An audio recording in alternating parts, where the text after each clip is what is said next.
Livro Paramahansa Yogananda. A autobiografia de um yogi contemporâneo. Capítulo 7. O santo que se levita. Vi um yogi manter-se no ar a certa distância do chão, perante um grupo de pessoas ontem à noite.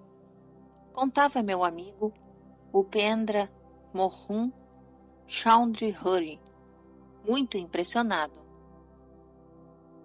Respondi-lhe com um sorriso de entusiasmo. Talvez eu possa adivinhar o nome dele. Não era Baduri Masaya, residente de Upper Circular Road? Upendra acenou com a cabeça afirmativamente, um pouco desapontado por não ser o portador de notícias de primeira mão. Minha curiosidade pelos santos era bem conhecida entre meus amigos. Eles ficavam encantados quando me podiam conduzir a uma nova pista. O yogi vive tão perto da minha casa que o visito com frequência. O rosto de Upendra expressou agudo interesse e então lhe fiz outra confidência. Ele me permitiu assistir os feitos notáveis. Baduri Mahasaya é perito em vários pranayamas da antiga Octupla Yoga ensinada por Patanjali. Observação número 52. Pranayamas. Método de controlar a força vital, prana, por meio da respiração regulada. O prana, a prastrika, foles, pulmão, estabiliza a mente. Fim da observação número 52. Observação número 53 sobre Patanjali. Patanjali é o mais notável dos antigos expoentes de yoga. Fim da observação 53. Continuação da narrativa. Certa vez, realizou o Bliastrika Pranayama diante de mim com força tão assombrosa que parecia uma autêntica tempestade a se desencadear no quarto. A seguir, extinguiu aquela respiração que mais parecia uma série de trovões e permaneceu imóvel em elevado estado de superconsciência. Observação número 54. O professor Julius Boyce, da Sorbonne, afirmou em 1928 que psicólogos franceses haviam investigado a respeito da superconsciência, a qual, em sua dignidade, é exatamente o oposto da subconsciência, tal como esta foi concebida por Freud. Compreende as faculdades que fazem do homem um verdadeiro homem e não apenas um superanimal. O sábio francês explicou que o despertar da consciência superior não deve ser confundida com a prática do sistema de Coué, nem com o hipnotismo. A existência da mente superconsciente foi há muito tempo reconhecida pela filosofia, sendo na realidade a superalma mencionada por Emerson. Mas só recentemente a ciência a reconheceu. Veremos isso no capítulo 12. Em A Superalma, Emerson escreveu: "O homem é a fachada de um templo onde habitam toda a sabedoria e todo o bem. O que chamamos vulgarmente de homem, o que come e bebe, planta e calcula, não representa, tal como o conhecemos, o verdadeiro ser humano. Ao contrário, deturpa-se. Não respeitamos este homem, pois não passa de um órgão da alma. Mas se ele permitisse à sua alma manifestar-se em suas ações, elas nos faria dobrar de joelhos. Permanecemos abertos de um lado para as profundezas da natureza espiritual, para todos os atributos de Deus." Fim da observação número 54. Continuação da narrativa. A aura de paz, depois da tormenta, foi tão vívida que jamais a esqueci. Ouvi dizer que o santo nunca sai de casa. O tom de voz de Upendra exprimia certa incredulidade. Realmente é verdade. Durante os últimos 20 anos, ele sempre viveu encerrado em casa. Só abranda a regra que impôs a si mesmo nas épocas dos nossos festivais sagrados, quando se desloca até a calçada diante da sua própria porta. Mendigos aglomeram-se ali, porque Baduri Mahasaya é conhecido por seu terno coração. Como pôde permanecer no ar, desafiando a lei da gravidade? O corpo de um yogi perde a sua densidade depois de praticar certos pranayamas. Então, pode levitar-se ou pular daqui para ali, à maneira de uma rã que saltita? Até mesmo santos não praticantes de qualquer yoga formal foram vistos em levitação durante um estado de intenso fervor a Deus. Eu gostaria de conhecer melhor este sábio. Você costuma comparecer às suas reuniões noturnas? Os olhos de Upendra cintilavam de curiosidade. Sim, vou com frequência. Divirto-me imensamente. Ele é muito espirituoso em sua sabedoria. Às vezes, meu riso prolongado estraga a solenidade de suas reuniões. O santo não se desgosta, mas seus discípulos me comem com os olhos furiosos. Naquela mesma tarde, ao voltar da escola para casa, passei pelo claustro de Baduri Mahasaya e decidi fazer-lhe uma visita. Para o grande público, o yogi mantinha-se inacessível. Um discípulo solitário, residente no andar térreo, defendia o retiro de seu mestre. O estudante era uma espécie de burocrata, estrito em sua rotina. Perguntou-me formalizado se eu tinha entrevista marcada. Seu guru apareceu no momento exato para me salvar de uma expulsão sumária.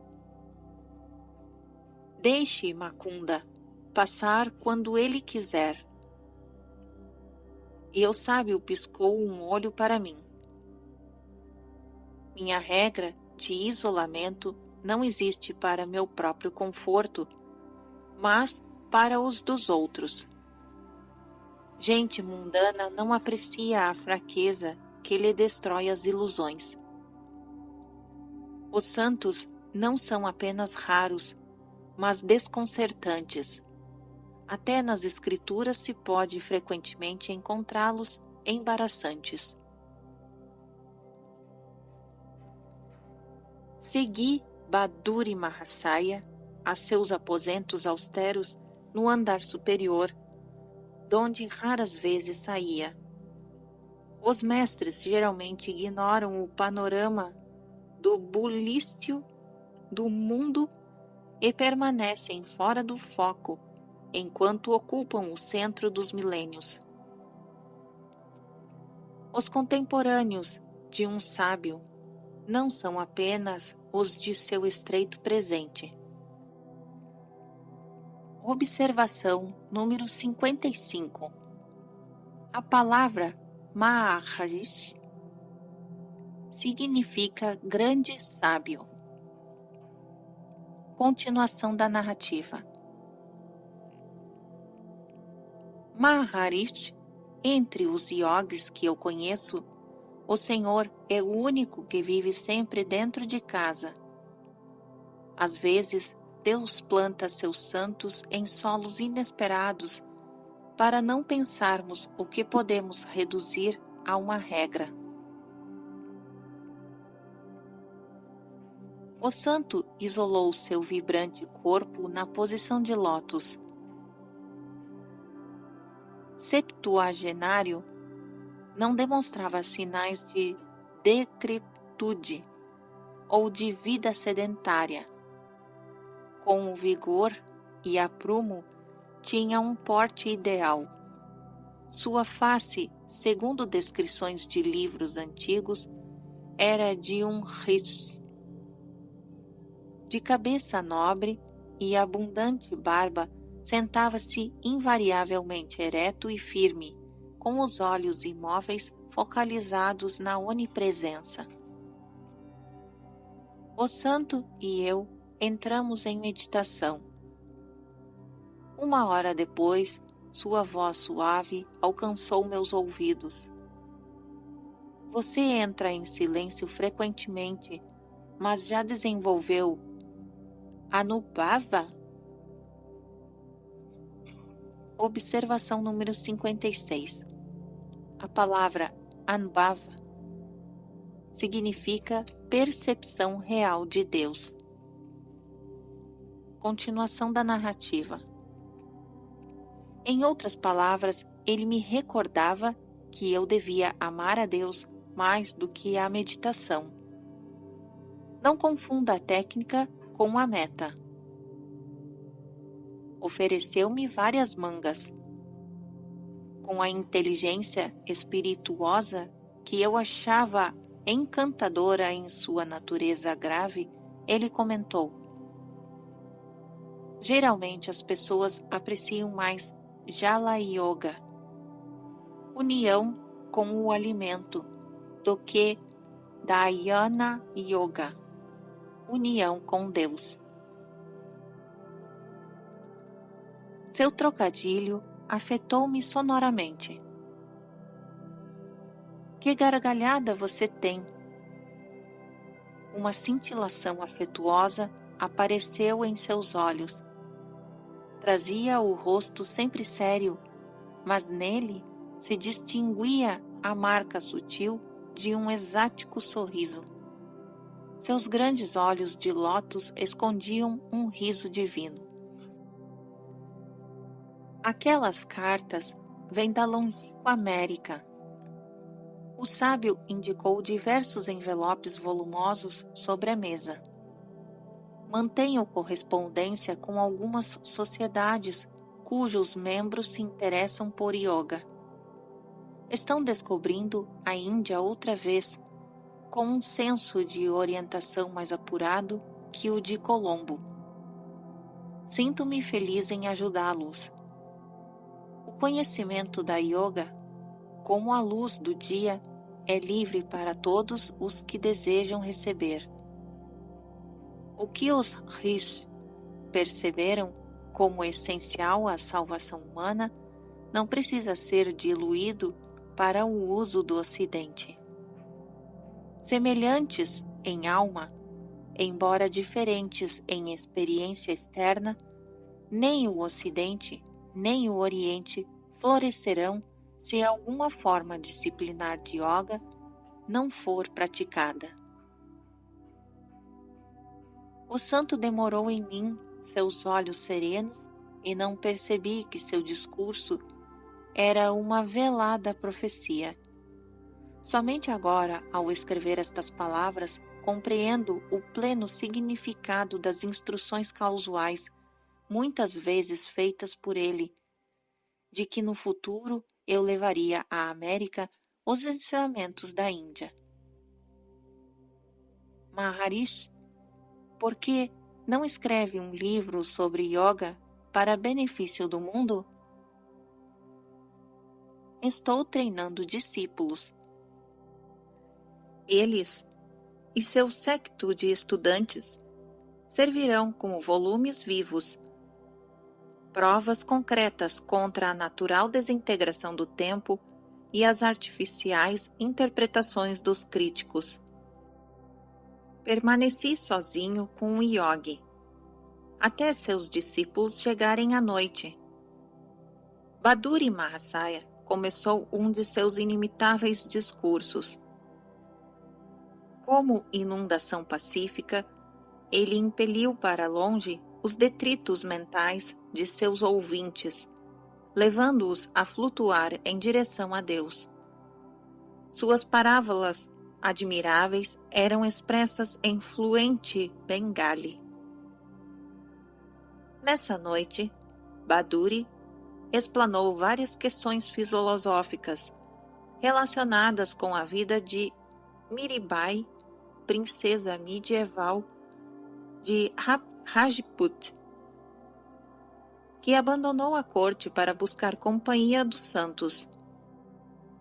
Um grande sannyasi, Sanatana Goswami, recusou-se a recebê-la por ser mulher. A resposta dela trouxe-o humildemente a seus pés. Diga ao mestre, respondera ela, que eu ignorava existir outro ser masculino no universo, além de Deus. Perante ele, não somos todos seres femininos? Uma concepção encontrada nas Escrituras, o que tem como único princípio criador positivo, cuja criação nada mais é que Maya, passiva. Mirabai compôs muitas canções de êxtase, que são ainda hoje um dos tesouros da Índia. Aqui traduzo uma delas. Se pelo banho diário Deus pudesse ser conhecido, eu depressa me tornaria uma baleia no oceano profundo. Se comendo raízes e frutos ele pudesse ser apreendido, alegremente eu escolheria a forma de uma cabra. Se o desfiar de rosários o descobrisse, em gigantescas contas diria minhas preces. Se curvar-me ante imagens de pedra o revelasse, humildemente adoraria uma montanha de sílica. Se bebendo leite o Senhor pudesse ser ingerido, muitos bezerros e crianças o conheceriam.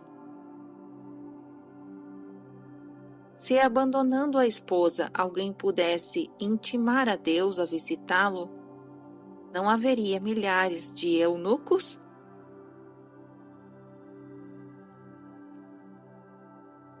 Mirabai sabe que para encontrar a Deus único é indispensável somente o amor. Diversos estudantes colocaram rúpias nos chinelos de Baduri, postos de lado quando ele sentou na posição yogi. Esta respeitosa oferenda é um dos costumes na Índia e indica que o discípulo depõe seus bens materiais aos seus pés do guru. Os amigos agradecidos são o próprio Deus disfarçado que vela pelo que é seu. Mestre, o Senhor é maravilhoso. Um estudante ao se despedir, mirou ardentemente o sábio patriarcal. Renunciou às riquezas e ao conforto para buscar Deus e nos ensinar a sabedoria. Era do conhecimento de todos que Baduri Mahasaya renunciara à opulenta herança em sua meninice, quando a mente unificada entrou ali na senda da yoga. Você está invertendo as coisas. A fase do santo expressava meiga repreensão. Deixei algumas rúpias desprezíveis, alguns prazeres mesquinhos, por um império cósmico e inestimável beatitude. Como dizem, então, que neguei tudo a mim mesmo? Conheço a alegria de partilhar o tesouro. Chamam a isto sacrifício? As multidões míopes do mundo são as verdadeiras renunciantes. Renegaram a posse de um bem divino sem paralelo, por um mísero punhado de brinquedos terrenos. Rime disfarçadamente deste paradoxo sobre a renúncia que reveste com o manto de creso qualquer santo mendicante, enquanto transforma todos os milionários orgulhosos em mártires inconscientes. A ordem divina toma providência sobre o nosso futuro mais sabiamente que qualquer companhia de seguros. As palavras concludentes do Mestre eram o credo comprovado de sua fé. O mundo está cheio de crentes preocupados com a segurança externa. Seus pensamentos amargos são como cicatrizes em suas testas. Mas quem nos deu ar e leite desde o primeiro sopro de vida, sabe como prover seus devotos dia após dia. Continuei minhas peregrinações à casa do santo, depois das aulas. Com silencioso fervor, ele me ajudou a alcançar Anubhava. Um dia mudou-se para Ram Mohan Roy Road, a grande distância de minha casa. Seus amorosos discípulos lhe haviam construído um novo eremitério conhecido como Negendra Met. Observação número 57. Seu nome completo era Negendranath Baduri. Um met é, rigorosamente falando, um mosteiro, mas o termo costuma ser aplicado a um ashram ou eremitério. Entre os santos que se levitam no mundo cristão, conta-se São José do Cupertino do século XVII. Seus feitos foram amplamente atestados por testemunhas oculares. São José exibia um alheamento do mundo que era realmente o recolhimento em Deus. Os monges, seus irmãos, não lhe permitiam servir à mesa do refeitório, com receio de que ele subisse ao teto com a louça. O santo, é verdade, estava singularmente desqualificado para as tarefas terrenas, por sua inabilidade em permanecer durante longo tempo na terra. Muitas vezes, a vista de uma estátua sagrada era suficiente para elevar São José em voo vertical. Viam-se os dois santos, um de pedra e o outro de carne, circulando juntos no ar. Santa Teresa de Ávila, habituada à grande elevação de alma, achava muito desconcertante a elevação do corpo. Arcando com pesadas responsabilidades administrativas, ela tentou inutilmente evitar suas experiências ascensionais. Mas as menores preocupações de nada servem, escreveu ela, quando o Senhor quer o contrário. O corpo de Santa Teresa, que jaz numa igreja de Alba, na Espanha, há 4 séculos, manifesta incorruptibilidade, exalando perfume de flores. O lugar tem sido testemunha de inúmeros milagres. Fim da observação 57. Continuação da narrativa. Embora avance muitos anos em minha história, registrei aqui as últimas palavras que ouvi de Baduri Mahasaya.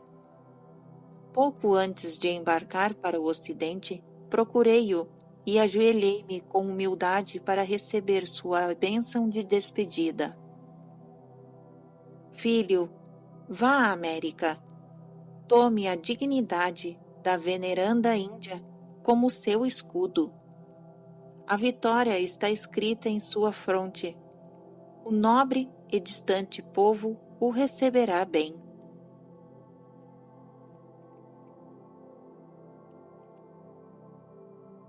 Fim do capítulo 7.